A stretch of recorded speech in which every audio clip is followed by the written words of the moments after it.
अस्सलाम वालेकुम मेरे समझदार पाकिस्तानियों। मेरा नाम रेहान तारिक है और आप मेरा यूट्यूब चैनल और फेसबुक पेज देख रहा है। करोड़ दरूद आकाए दो जहां नबी मेहरबान मोहम्मद मुस्तफ़ा सल्लल्लाहु अलैहि वसल्लम पर। इस दुआ और इस उम्मीद के साथ इस व्लॉग का आगाज करते हैं कि अल्लाह रब्बुल इज्जत इस मुल्क के फैसला साजों के दिलों में समझदार पाकिस्तानियों के लिए नरमी पैदा कर दे। इस्टेब्लिशमेंट पर शदीद दबाव है और इस्टेब्लिशमेंट ये दबाव ले भी रही है। इस बात का अंदाजा आज के 3 केसेस से लगाया जा सकता है कि इस्टेब्लिशमेंट इस वक्त कितने दबाव में है, इसका असर कितना ज्यादा है। और आने वाले दिनों में और अभी कुछ ही देर में जिस वक्त मैं आपसे मुखातिब हूं तो एक बड़ी प्रेस कॉन्फ्रेंस भी तैयार हो गई है। सबसे पहले तो टीरियन वाइट केस से मुतालिक आज इस्लामाबाद हाई कोर्ट का एक बड़ा फैसला आया है और इस्लामाबाद हाई कोर्ट में 1 साल के बाद जब ये केस मुकर्रर किया गया तो मैंने आपको बता दिया था कि इस केस में कुछ बड़ा होने जा रहा है और ये सिंबॉलिक है। इसका मकसद किसी को मैसेज देना है। शहरी साजिद की जानिब से एक दरखास्त दायर की गई थी और आपको याद होगा कि जिस वक्त जस्टिस आबिर फारूक की सरबराही में 3 रुकनी बेंच समाअत कर रहा था तो इस बेंच के 2 अरकान ने इस केस को नाकाबिले समाअत करार दिया था। केस का फैसला वेबसाइट के ऊपर अपलोड हुआ था और उसके बाद जस्टिस आबिर फारूक के कहने पर इस फैसले को वहां से डिलीट कर दिया गया था। उसके बाद यह समाअत के लिए मुकर्रर होता है, फिर 3 रुकनी बेंच बनता है। आज जब शहरी साजिद के जो वकील है हामिद शाह वो अदालत में पेश होते हैं, लेकिन दूसरी तरफ सलमान अकरम राजा की जानिब से ये उज़्र बयान किया जाता है कि वो मौजूद नहीं है तो इसमें जो है कुछ वक्त दिया जाए। लेकिन फिर कहा जाता है कि एक सील्ड एनवेलप पढ़ें। जब जस्टिस आमिर फारूक की जानिब से सील्ड एनवेलप पढ़ने को कहा जाता है तो उस केस का फैसला होता है जो पहले 3 रुकनी बेंच की जानिब से सुनाया गया था, जिसमें 2 मोअज़्ज़ज़ जजेस की जानिब से कहा गया था कि ये केस नाकाबिले समाअत और नाकाबिले समाअत करार देकर इसको मुस्तरद किया गया था। तो जब 2 जजेस की राय आ गई तो फिर ये कह दिया गया इस्लामाबाद हाई कोर्ट की जानिब से कि मुमकिन नहीं है कि इस केस को मजीद समाअत के लिए मुकर्रर किया जाए या सुना जा सके और इस केस को खारिज कर दिया गया है। यानी टेरियन वाइट केस जो इमरान खान साहब के अगेंस्ट उनके पॉलिटिकल अपोनेंट्स ने पॉलिटिकल नैरेटिव की बिल्डिंग के लिए इस्तेमाल किया था, वो इस्लामाबाद हाई कोर्ट के 3 रुकनी बेंच की जानिब से इस्लामाबाद हाई कोर्ट के जजेस की जानिब से उठाकर रद्दी की टोकरी में फेंक दिया गया है। तो इंतहाई अहम डिसीजन, ये पहला अहम डिसीजन है जिससे मैसेज देना मकसूद है और उन लोगों को जो मोअज़्ज़ज़ शहरियों को लाके पटिशन कराते हैं। और फिर आपको पता है कि मोअज़्ज़ज़ शहरियों को तैयार कौन करता है। तो इस्टेब्लिशमेंट को एक बहुत बड़ा पैगाम दिया है कि इससे पेशतर कि आप इस केस को खोलने का कहें या प्रेशर डालें, हम पहले ही इस केस को दाखिले दफ्तर कर देते हैं या उठा के रद्दी की टोकरी में फेंक देते हैं। दूसरा अहम केस जो आज सामने आया है वो जस्टिस मोहसिन अख्तर कियानी की अदालत से है और उसमें बलोच तलबा की बाजियाबी का मामला भी है और शायर अहमद फरहाद का जो केस है वो भी टेकअप किया गया था। जिस तरह मैंने आज सुबह आपको बताया था कि जस्टिस मोहसिन अख्तर कियानी की जानिब से आज अदालत में 3 बजे सेक्रेटरी दिफा और सेक्रेटरी दाखिला को तलब किया गया था और रिकॉर्ड समेत बुलाया गया था और कहा गया था कि बताइए कि एक शहरी किस तरह से लापता हो गया और अभी तक ये जो इदारे हैं, रिस्पॉन्सिबल इदारे हैं, वो उसको रिकवर करने में नाकाम क्यों है। और तासुर तो ये भी दिया था कि इंटेलिजेंस एजेंसीज की रिस्पॉन्सिबिलिटी है वही उठाते हैं और फिर यहां तक कह दिया गया कि ये जो उठा के लोगों को लापता किया जाता है ये कहां पे रखते हैं और इनको जो खिलाते पिलाते भी हैं क्या ये स्टेट के खर्चे पे करते हैं तो नुकसान किसका होता है। एक वाइट फ्लैग रेज किया गया था जस्टिस मोहसिन अख्तर कियानी की जानिब से जिसका जो तासुर है वो आज खुद अटॉर्नी जनरल मंसूर उस्मान अवान ने भी दिया। इस केस के अंदर हुआ ये कि मंसूर उस्मान साहब जब रोस्टम के ऊपर आए आज अहमद फरहाद केस के अंदर तो उन्होंने आके कहा जस्टिस मोहसिन अख्तर कियानी से कि आपने आज बलोच तलबा के केस के दौरान इदारों के दरमियान मखसूस इशूज पर वाइट फ्लैग लहराया है। आपके अल्फाज और यकीन दहानी की अहमियत है। जस्टिस मोहसिन अख्तर कियानी का अटॉर्नी जनरल मंसूर उस्मान से मुकालबा और फिर वो कहते हैं जस्टिस मोहसिन अख्तर कियानी कहते हैं कि अगर अहमद फरहाद को रिकवर ना किया गया और रिकवर ना हुए तो ये रियासत की नाकामी होगी।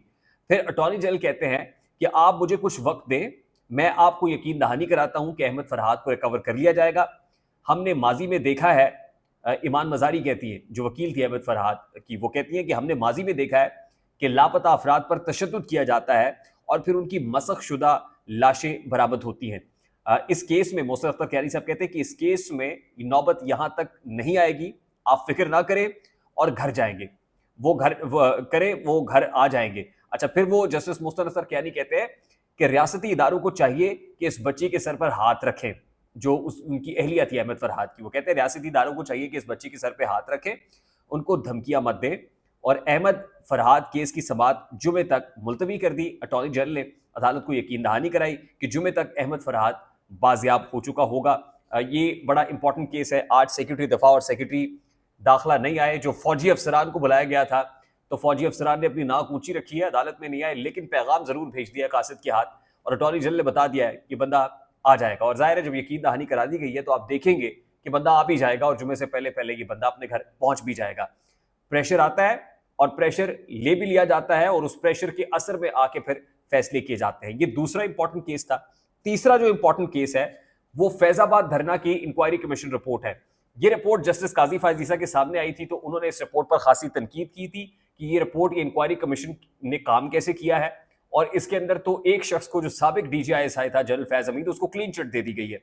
तो इसके ऊपर news out from the centre या एक्सक्लूसिव खबर यह है कि वजीर आजम शहबाज शरीफ साहब ने फैजाबाद धरना कमीशन की रिपोर्ट पर अदम इत्मीनान का इजहार कर दिया। यानी जस्टिस काजी फायज ईसा के बाद अब शहबाज शरीफ साहब ने भी इस रिपोर्ट के ऊपर अदम इत्मीनान का इजहार किया है और वफाकी काबीना में रिपोर्ट पेश की गई। अटॉर्नी जनरल और वजीर कानून ने रिपोर्ट के अहम नुकात बताए। रिपोर्ट सुप्रीम कोर्ट में भी जमा कराई जा चुकी है, बताया गया, और चीफ जस्टिस ने भी इस रिपोर्ट को गैर तसल्ली बख्श करार दिया। रिपोर्ट में वाकई खामियां हैं, हुकूमत एक्नॉलेज कर रही है कि रिपोर्ट में खामियां हैं, रिपोर्ट TORs के मुताबिक नहीं है, वजीर आजम ने कहा। वजीर आजम का फैजाबाद धरना कमीशन रिपोर्ट पर दोबारा गौर पर जोर।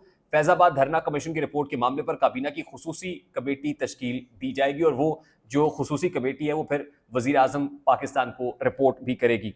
तो ये इंतहाई अहम मामलात है जिसके अंदर 3 अहम केसेस हैं और तीनों अहम केसेस के अंदर लगता ही है कि इस्टेब्लिशमेंट वाकई बैकफुट पे आ रही है, प्रेशर ले रही है, दबाव में आ रही है, और उसकी बुनियादी वजह यह है कि स्टेट में एक इदारा डटा हुआ है जिसका नाम कोर्ट है, अदलिया है, जो जुडिशरी है। जुडिशरी और इस्टेब्लिशमेंट की इस लड़ाई के अंदर इंतहाई अहम जो मोड़ हैं वो अब आ रहे हैं।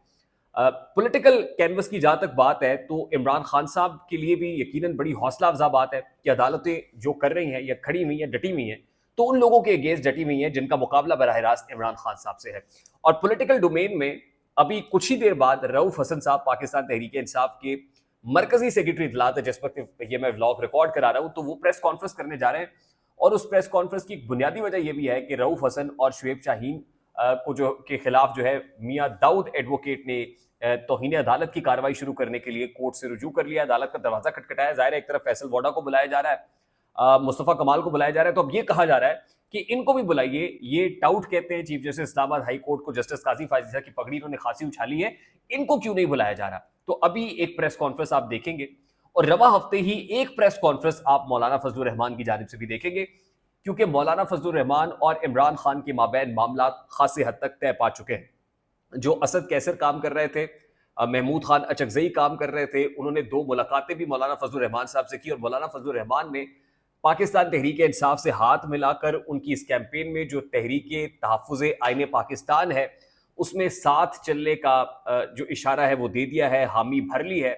और कभी इम्कानात ये भी हैं कि मौलाना फजलुर रहमान साहब इसी हफ्ते, रवा हफ्ते, अडयाला जेल में इमरान खान से मुलाकात भी करके आएंगे। यानी इमरान खान साहब और मौलाना फजलुर रहमान के दरमियान जो दूरियां थी, अगर वो टेक्निकल बुनियादों के ऊपर थी, वो खत्म हो रही हैं। ये फासले सिमट रहे हैं, खलीज सिमट रही है और अल्टीमेटली जो तहरीक है वो जोर पकड़ रही है। यानी पार्लियामान के अंदर, पार्लियामान से बाहर, जुडिशरी के अंदर से जो प्रेशर इस वक्त एस्टैब्लिशमेंट के ऊपर आ रहा है, चारों तरफ से जो फील्डिंग लगी हुई है, अब इसको सस्टेन करना खासा मुश्किल दिखाई देता है। और यही वो वजह है जिसकी वजह से मैं कहता हूं कि सब्र का पैमाना लबरेज हो रहा है। हंगामी हालात की तरफ मामला बड़ी तेजी से पेशकदमी कर रहे हैं। पॉलिटिकल स्टेक होल्डर्स के हाथ से मामला निकलते हुए नजर आ रहे हैं। खासतौर पर इस हुकूमत के जो शहबाज गवर्नमेंट है उसके हाथ पांव फूलते हुए नजर आ रहे हैं। और एस्टैब्लिशमेंट अब ये चाहती है कि बराह रास्त अगर आना ही है तो प्रैक्टिकली फिर मैदान में कूद कर तमाम तो डोमेन्स में खुद तुनका लगाया जाए, खुद जो है वो रेक्टिफिकेशन मेजर्स लिए जाए। आई होप मेरी बात आप तक पहुंच रही होगी। अगर पहुंच जाए तो वीडियो को लाइक और शेयर करना मत भूलिएगा। चैनल पे नए हैं तो चैनल को सब्सक्राइब कर लीजिएगा, बेल आइकन जरूर दबाइएगा। और जाते जाते मैं सिर्फ आपको ये बता दूं कि जो इंटरेस्टिंग डेवलपिंग स्टोरीज हैं कोर्ट के अंदर, वो आज रकम हुई हैं। और आज का दिन इंतहाई अहमियत का हामिल इसलिए भी था कि इसहाक डार साहब के बतौर डिप्टी वजीर आजम तैनाती को चैलेंज किया गया था शेर अफजल मरवत की जानिब से। और शेर अफजल मरवत की इस दरख्वास्त पर जो है समात होगी, यानी समात के लिए इसको मुकर्रर कर दिया गया है। और इसके ऊपर भी अब देखना है कि इसहाक डार कितनी देर तक deputy prime minister of Pakistan रह सकते हैं। और कुछ और इंपॉर्टेंट केसेस जैसे नैब तरमीमी केस है, उसकी तारीख आ गई है और 30 मई को अब ये केस समाअत के लिए मुकर्रर हो गया है, यानी 30 मई को हम इमरान खान साहब को एक बार फिर वीडियो लिंक पर देखेंगे। हम तो नहीं देख सकेंगे, बराह रास्त नशर तो नहीं होगा, लेकिन कप्तान वीडियो लिंक के ऊपर आएगा। और कभी इम्कानात ये भी हैं कि अब की बार इमरान खान साहब जब आएंगे तो लास्ट टाइम तो 2.5 घंटे खामोशी से बैठे रहे, अब खामोश नहीं बैठेंगे, उनको सुना भी जाएगा। और यकीनन जब सुना जाएगा तो फिर रिपोर्ट भी होगा, सहाफ़ी आके ये बात करेंगे भी। वीडियो को लाइक और शेयर कीजिएगा, चैनल पे नए तो चैनल को सब्सक्राइब कर दीजिएगा, बेल आइकन जरूर दबाइएगा। मुझे रेहान तारिक को इजाजत दीजिए, अपना बहुत सारा ख्याल रखिएगा। अस्सलाम वालेकुम।